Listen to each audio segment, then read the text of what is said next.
சஞ்சுக்கு மறுபடியும் ஷார்ட் பாலில் வகுலியாக போட்டாங்க. மறுபடியும் அதே மாதிரி டீப் ஸ்கொயர் லெக்கில் catch. Welcome to street cricket. இன்றைக்கி நம்ம பார்க்க போது இந்தியா வர்சஸ் இங்கிலாந்து 4th T20யோட ரிவ்யூ. இங்கிலாந்து டாஸ் வின் பண்ணி போலிங் எடுத்தாங்க. 3 சேஞ்சஸ் பண்ணியிருந்தாங்க India. Shami out, Washington Sundar out, Jurel out. அதுக்கு பதிலாக சிவம் துபே, ரிங்கு சிங் மறுபடியும் டீமுக்குள்ளே வந்திருக்காங்க. அதே மாதிரி வந்தீங்கன்னா ஹர்ஷ்தீப் சிங். இங்கிலாந்து நல்லா ஆரம்பித்தாங்க, 3 விக்கெட் எடுத்தாங்க. மறுபடியும் சஞ்சுக்கு ஒரு ஷார்ட் பால் பக்கிலே விட்டாங்க. மறுபடியும் அதே மாதிரி அவுட் ஆகிறாருங்க. இது விராட் கோலி பிஜிடியில் பார்த்த மாதிரி இருக்குது. ஸோ சஞ்சு ஷார்ட் பண்ணிட்டாங்கன்னு நினைக்கிறேங்க. நம்ம லாஸ்ட் மேட்ச்சை பேசியிருந்தோம். 3 மேட்சஸாக அந்த சேம் டெலிவரி, சேம் ஃபீல்டர், அதே ஃபீல்டர்கிட்டே போயிட்டுருக்கு.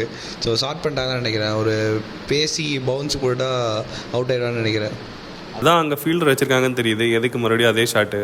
லாஸ்ட் டைம் அஸ்வின் அவரோட யூடியூப் சேனலில் சொல்லியிருந்தார், ஒரு அனாலிசிஸ் கொடுத்துருந்தார். அது அவர் பார்க்கலன்னு நினைக்கிறேன். சீக்கா வேறு சொல்லியிருந்தார், ஆட வரலன்னா ஒரு சிங்கிள் எடுத்துகிட்டு போயிடுறா அப்படின்றாரு. அது ஏன்னு தெரில. ஷார்ட் பால் நல்லா தான் ஆடுவார், பட் அவருக்கு ரூம் கிடைக்கல. இன்னும் கொஞ்சம் ரூம் கொடுத்து, இல்லைனா இன்னும் கொஞ்சம் உள்ளே வந்து ஆடினா அது போயிருக்கும். கரெக்டு. கொஞ்சம் ஆஃப் சைடில் போயிட்டு இன்னும் கொஞ்சம் ரூம் கொடுத்து ஆடி இருக்கணும். அப்போ தான் அவங்களுக்கு பேட் ஸ்விங்கிங் கரெக்டாக இருந்திருக்கும். மேபி பட்டா கூட போயிருக்கலாம் எங்கேயாவது. ஸோ இவர் போட்டு வச்சு எடுக்கிறாங்க, அதுதான் எனக்கு புரியல. இது என்ன சொல்கிறாங்க, நிறைய பேர் பீடாக சொன்னார், இது ஈகோ, நம்ம ஷார்ட் பால் போட்டால் கண்டிப்பாக போய் ஆகணும் அந்த லென்த்தில் அப்படின்னு மாதிரி பேசியிருந்தாங்க. பட் அந்த சேஞ்ச் பண்ணோம், அப்போ தான் அவங்க நெக்ஸ்ட் மேட்ச்சில் வர முடியும். பார்க்கலாம். திலக் வர்மா வந்தார். வந்த ஃபஸ்ட்டு பாலே ஒரு சுற்று, தேர்ட் மேனில் கேட்ச்சு. சரி, okay, Tilak Varma one off ஃபார்மில் இருக்காருங்க. ஃபார்மில் இருந்து சுற்று எங்கேயாவது போச்சுன்னா 6 வரும்ல. ஸோ அந்த ஃபார்மில் கண்டினியூ பண்ண நினச்சிட்டாரு. பட் கேபிட்டலைஸ் பண்ண முடியல. அதே ஓவரில் சூரியகுமார் யாதவ் ஓட்டு, எதுவுமே அவருக்கு ஒழுங்காக போக மாட்டேங்குது. இப்போ அந்த சூரியகுமார் யாதவோட விக்கெட் பார்த்தீங்கன்னா ஃபீல்டர்ஸ்லாம் உள்ளே வச்சு போட்டாங்க. ஒரு ஏதோ சொல்லி எடுத்த மாதிரி தான் இருந்துச்சு. நீங்கள் சஞ்சு விக்கெட் எடுத்தோடனே ஆட்ரிக் பாலு. ஸோ ஆட்ரிக் பாலுக்கு எல்லாரையும் ஃபீல்டர் இன்சைடில் வச்சுருந்தாங்க. அது ஃபீல்ட் சேஞ்ச் பண்ணாமல் கடைசி பால் போட்டது விக்கெட் வந்துருச்சு. அவுட் ஆஃப் ஃபார்ம் க்ளீனாக தெரியுதுங்க. அந்த T20 மேட்ச்சில் சூரியகுமார் தான் நம்மளுக்கு அப்படியே கேமோட மொமெண்டமே எடுத்துகிட்டு போவார். பட் இந்த மேட்ச்சில் இந்த லாஸ்ட் 3-4 மேட்சஸாக அடிக்கிறது இல்லை. பார்க்கலாம் அவர் ஃபார்ம் எப்படி கன்டினியூ ஆகுதுன்னு. இந்த மேட்ச் பார்த்திங்கன்னா லெஃப்ட் ஹேண்ட் காம்பினேஷன் அவங்க போவே இல்லை இந்தியா. யார் இருக்காங்களோ அவங்கள இறக்கி விட்டுட்டு இருந்தாங்க. ரிங்கு சிங் வந்தார். அதுக்கப்புறம் ரொம்ப நல்லா ஆனாங்க 2 பேரும், அபிஷேக் சர்மா, ரிங்கு சிங். ஷாட்ஸ்லாம் ரொம்ப நல்லா இருந்துச்சு. அபிஷேக் சர்மா ரொம்ப அடிக்க போகல, பட் கரெக்டாக ஆடிட்டார் இந்த வாட்டி. அபிஷேக் சர்மா நல்லா ஆடினாங்க. இப்போது ரொம்ப நீங்கள் சொன்ன மாதிரி ரொம்ப ஷாட்டுக்கு போகல, டைம் பண்ணார் எல்லா பாலும். ஒரு பெரிய ஷாட்டுக்கு எதுவும் போகல, நம்ம டைம் பண்ணி ஆடிட்டு இருந்ததுனால கேபிட்டலைஸ் பண்ண முடிஞ்சிச்சு. அந்த side Rinku Singh back to form. அவர் இன்ஜுரினால தான் வெளில போனார், இல்லாட்டா கண்டிப்பாக டீமில் இருந்திருப்பார். எல்லா மேட்ச் அடிக்கிறாங்க அந்த பையன். எங்கேருந்து தான் வரான்னு தெரியல. நம்ம கடைசி நிமிட்டில் தான் நம்ம டூபேவை எடுத்துகிட்டு போனோம் நம்ம T20 மேட்ச்சுக்கு. அவர் இல்லைனா ரிங்கு சிங் தான் 11ல் ஆடிருப்பார். இந்த மேட்ச் செம்மையாக ஆடிட்டாங்க ரிங்கு. அதே மாதிரி சிக்ஸர் தூபே இந்த மேட்ச்சை எடுத்துகிட்டு வந்திருந்தாங்க. ஃபஸ்ட்டு அவர் டீமில் ஏன் எடுக்கலன்னே தெரில. ஃபஸ்ட்டில் அவருக்கு இன்ஜுரியாக இருந்துச்சு, அதனால் எடுக்கல. ரஞ்சி ட்ராஃபி ஆனார் மும்பைக்கு. ரோஹித் சர்மா மேட்ச்சில் ரஞ்சி ட்ராஃபி ஆனார்.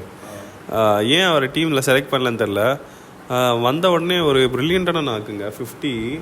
ஆதில் ரஷீத்தை கவுண்டர் பண்ண தான் இறக்கி விட்டாங்க. பட் ஓவராலாக நல்லா ஆடிட்டார், ஃபாஸ்ட் பவுலர். ஃபஸ்ட் பாலே 6ங்க டூபே ஆடினா. ஃபஸ்ட்டு பாலே 6 ஆதில் ரஷீத்தை.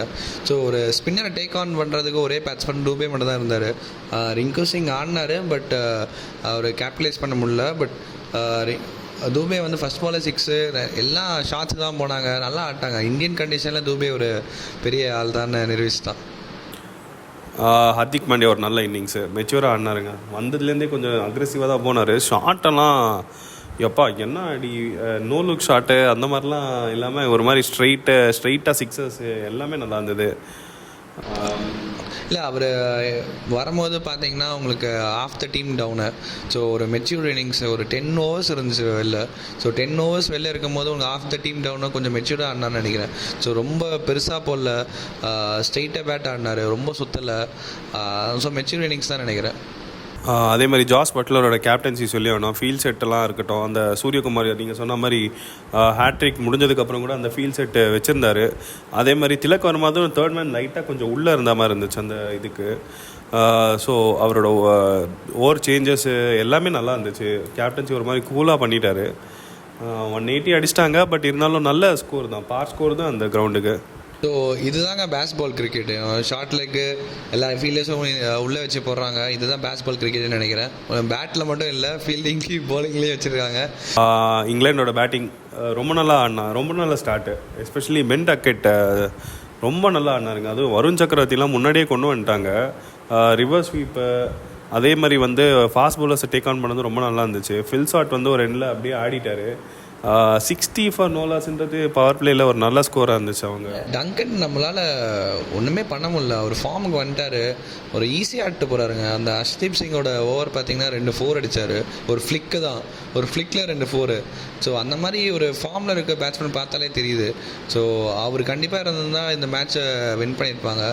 தேவையில்லாத ஷாட்டில் தான் அவுட் ஆகிட்டார். ஸோ அந்த பவர் பிளேயோட லாஸ்ட் பால்னு நினைக்கிறேன். அவர் பிஷ்டாய் லெக் ஸ்பின்னரே இல்லைங்க. அவரை போய் லெக் ஸ்பின்னருக்கு ஆடி போய் அவர் ராங் ஒன் தான் போட்டிருக்காரு. அவரை மீடியம் பேச வேறு அங்கேருந்து ஓடி வர்றாரு. ஸோ ராங் வந்தால் போட போகிறேன்னு தெரியும். ஸோ அதுக்கே அந்த மாதிரி தேவையில்லாத ஷாட்டு. பவர் பிளேயோட கடைசி பாலில் சிங்கிள் எடுத்து போயிருக்கலாம், இல்லாட்டா ஒரு டபுள் போயிருக்கலாம். ஸோ தேவையில்லாத ஷாட்டுன்னு நினைக்கிறேன். அதுக்கப்புறம் இங்கிலாந்து மறுபடியும் லைனாக விக்கெட் விட்டாங்க. சால்ட் அவுட்டு அக்ஷர் பட்டேலுக்கு. அதே மாதிரி வந்து மறுபடியும் விஷ்ணாய் 2 விக்கெட் எடுத்தார். பென் டக்கெட் எடுத்துட்டார். அதே மாதிரி வந்து ஜார்ஜ் பட்லர் எடுத்துட்டார். டக்குன்னு ஒரு 3 விக்கெட் எடுத்தாங்க. அதுக்கப்புறம் மறுபடியும் கொஞ்சம் ஸ்லோவாச்சு. லிவிங்ஸ்டனும் ப்ரூக்கும் கொஞ்சம் செட்டில் பண்ணி ஆடிட்டாங்க. இல்லை, எட் அகைன் நம்மளோட ஸ்பின்னர்ஸ் தான் விக்கெட் எடுக்கிறாங்க. ஸோ பேசர் வந்து செம்ம அடி வாங்கினாங்க. ஃபஸ்ட்டு 2 ஓவர் ஹர்திக் பாண்டியா ஹர்ஷ்தீப்பை உரிச்சிட்டாங்க. டங்கட் தானே, டங்கட் உடைச்சிட்டாரு. ஸோ அதுக்கப்புறம் நம்ம வருண் சக்கரவர்த்தி, அக்ஷர், பிஷ்னாய் வந்து ஒரு அக்ஷர் ஃபஸ்ட்டு இனிஷியலாக அடி வாங்கினார். பட் கண்டெயின் பண்ணிட்டாங்க வருணும் பிஷ்னாய் அந்த சைடு. ஸோ அதனால தான் விக்கெட் வந்துச்சுன்னு நினைக்கிறேன். ஸோ கண்டெயின் பண்ணதுனால தான் விக்கெட் டெலிவரி வந்துச்சு அந்த மேட்ச்சில். ஹாரி ப்ரூக் ஒரு நல்ல இன்னிங்ஸ் ஆனார் இன்றைக்கி. ஒரு மாதிரி 50 அடிச்சிட்டாரு. அதே மாதிரி வந்து லிவிங்ஸ்டனும் நல்லா ஆடிட்டு இருந்தார். அகைன் மறுபடியும் 3 விக்கெட் லைனாக விட்டாங்க. லிவிங்ஸ்டன் அவுட் ஆனார். சரி, ஓகே. அதுக்கப்புறம் கார்ஸு எதுக்கு வருண் சக்கரவர்த்தியை சான்ஸ் எடுக்கணும்னு தெரியல. லாஸ்ட் ஓவர் அவருக்கு ஆடி இருந்தாங்கன்னா அந்த எண்டு யாரையாவது அடிக்க பார்த்துருக்கலாம். இல்லை, அந்த ஹாரி ப்ரோக்குன்றவர் கொல்கட்டாலே ஃபாகாக இருக்குது, அதெல்லாம் பார்க்க முடியல அப்படின்னாரு. அப்புறம் கவாஸ்கர் கலைச்சிட்டார் அதை. ஸோ இந்த இன்னிங் சூப்பராக ஆடினாருங்க. செம்மையாக இது டைம் பண்ணார். ஸோ வருண் சக்கரவர்த்தியே டேக் ஆன் பண்ணார். ஸோ அதனால் நல்ல இன்னிங்ஸ்னு நினைக்கிறேன். அந்த சைடு லிவிங்ஸ்டனு யாருமே ஃபார்மில் இருக்க மாதிரி தெரியல. ஆடுறாங்க தவிர யாருமே எடுத்துகிட்டு போகிற மாதிரி, மேட்ச் எடுத்துகிட்டு போய் வின் பண்ணி கொடுக்குற மாதிரி ஒரு பிளேயர்ஸே இல்லைன்னு நினைக்கிறேன். ஸோ ஓவர் வந்தார். பட் 2-3 6 அடித்தார். பட் உங்களுக்கு மெச்சூர் இன்னிங்ஸ்னால் வந்து வின் பண்ணி கொடுக்குறதுனால, அதை பண்ணி கொடுக்கறதுனால தான் எந்த பிளேயருமே இல்லை அவங்களுக்கு. 60 ஃபார் நோலாஸ் பவர் பிளேலேருந்து ஒரு 180 சேஸ் ஈஸியாக இருந்திருக்கணும். பட் இங்கிலாண்டால் இதை சேஸ் பண்ண முடியல. எஸ்பெஷலி லாஸ்ட்டு 3 ஓவர்ஸ்க்கு அவங்களுக்கு பேட்ஸ்மேனே இல்லை. ஜேமி ஓவர்டனும் ஆதில் ரஷீதும் தான் ஆடினாங்க. இல்லை, அது பேசியே ஆகணும். ஏன் ஆதில் ரஷீதுக்கு ஸ்ட்ரைக்கே கொடுக்கல ஓவர்டனு? ஏன்னா அவரே முடிச்சிடலான்னு நினைக்கிறாரா? என்னதான் சிஎஸ்கே பிளேயராக இருந்தாலும் நியாயமாக பேசணும் நம்ம. அவர் முன்னாடி ஓவர்லலாம் ஒரு 6 அடித்தார் உங்களுக்கு. ஸோ அடுத்த ஓவர் உங்களுக்கு ஓவர்டன் வந்து ஸ்ட்ரைக் கொடுக்க மாட்டேறலாம். இது கண்டிப்பாக எடுத்துகிட்டு இருக்கோம். ஒரு கேம் பிளானே இல்லை. சிங்கிள் கண்டிப்பாக எடுத்துகிட்டு இருக்கணும். நீங்கள் சிங்கிள் எடுத்துனா கடைசி ஓவரில் 15 ரன்ஸ் தான் ரிக்வயர்டாக இருந்திருக்கும். ஸோ கண்டிப்பாக பண்ணியிருக்கணும். அந்த கேம் பிளானே இல்லாமல் போனதுக்கு தான் இந்த கேமை வந்து லாஸ் பண்ணாங்கன்னு நினைக்கிறேன். மேட்சை திருப்பி விட்டது காரணமே முக்கியமான இது வந்து தூபே மண்டையில் அடி வாங்கினது தான். கன்கஷன் சப்ஸ்டியூட்டில் ஹர்ஷித் ராணா ரீப்ளேஸ் பண்ணாங்க. அது லைக் டு லைக் ரீப்ளேஸ்மெண்ட் இல்லை. ஏன்னா ஹர்ஷித் ராணா ஒரு out and out fast bowler. 140 போடுறாருங்க வந்தவங்களே. தூபே வந்து எனக்கு நான் ஃபஸ்ட்டு நினச்சேன் ஃபீல்டிங்கில் ஒழிச்சு வைக்கிறாங்கட்டு. அப்புறம் தான் தெரிஞ்சது கன்கஷன் சப்ஸ்டியூட்டுன்னு. ஆனால் அது ஒரு கான்ட்ரவர்ஷியலான டிசிஷன் நினைக்கிறேன். கண்டிப்பாக ஹர்ஷித் ராணா கொண்டு வந்தது கொஞ்சம் கான்ட்ரவர்ஷியலாக தான் இருக்கும்னு நினைக்கிறேன். ஏன்னா இப்போது தூபே வந்து ஒரு ஆல்ரவுண்டரு. ஸோ கொண்டு வரது ஒரு ஆல்ரவுண்டர் தானே கொண்டு வரணும். ரமன்தீப் வெளில இருக்கார். ஸோ கொண்டு வந்தால் அவரை தான் கொண்டு வந்திருக்கோம். எப்படி ஹர்ஷித் ராணா கொண்டு வந்து அலோவ் பண்ணாங்கன்னு தெரியல. ஸோ அவரும் பார்த்தீங்கன்னா 140 142 போடுறாரு. ஸ்லோ ரன் போடுறாரு. 2 விக்கெட் எடுத்துகிட்டு போயிட்டாருங்க. 27 2 விக்கெட்டு. சரியான டேர்னிங் பாயிண்டாக இருந்துச்சு அந்த மேட்ச்சுக்கு. நம்ம இனிஷியலாக பார்த்தா சீமர்ஸ் வந்து அடி வாங்கிட்டு இருந்தாங்க. ஹர்ஷ்தீப்பும் ஹர்திக்கும். வேறு போலரே இல்லை நம்மளுக்கு, ஸ்பின்னர்ஸ் தான் இருந்தாங்க. ஸோ அவனை வச்சு தான் கண்டெயின் பண்ணியிருந்தோம். திடீர்னு வந்து ஹர்ஷித் அண்ணா வந்து போடுறாரு. எல்லாருக்கும் சர்ப்ரைஸு. அதுக்கப்புறம் தான் தூபே வந்து அடி வாங்கினாங்க. அதுக்கப்புறம் தான் கன்கஷன் கொண்டு வந்தாங்கன்னு சொன்னாங்க. ஸோ அது பெரிய கான்ட்ரவர்ஷியலாக இருக்கும்னு நினைக்கிறேன்.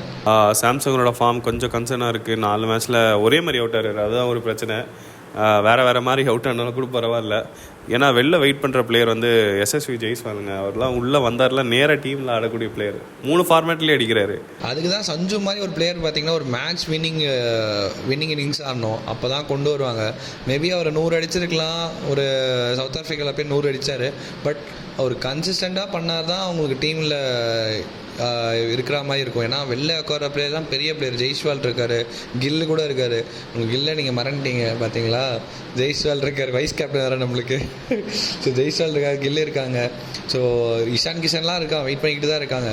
ஸோ யாரை வேணால் நீங்கள் ஆடலாம். X factor player Rishabh Pant இருக்காரு, ஓப்பனிங் கூட அனுப்பிச்சி விடுவாங்க, எதுவுமே தெரியாது. ஸோ சஞ்சுக்கு ஒரு T20 வேர்ல்ட் கப்பில் சான்ஸ் வேணும்னா கண்டிப்பாக அவர் கன்சிஸ்டண்டாக ஆடணும், இல்லாட்டா அந்த பிளேஸ் யார் வேணால் போகலாம். இந்தியா 3-1 இந்த சீரீஸை வின் பண்ணியிருக்காங்க. ஃபிஃப்த்து T20 சும்மா அப்படி யாரையாவது வச்சு ஆடி விட்டுறலாங்கன்னு நினைக்கிறேன். ரொம்ப நல்லா பண்ணியிருக்காங்க ஒயிட் பால் கிரிக்கெட்டில் சொன்ன மாதிரி. என்னதான் சூர்யா வந்து பேட்டில் ஆனாலும் அவர் கேப்டன்சி நல்லா பண்ணியிருக்காரு. ஸோ 5th T20 மும்பை வான்கடையில் சண்டே அன்னைக்கு. ஸோ பாப்பா அது எப்படி போகுதுன்னு. மற்ற வீடியோஸும் பாருங்கள். Please subscribe to the channel and stay tuned for more videos.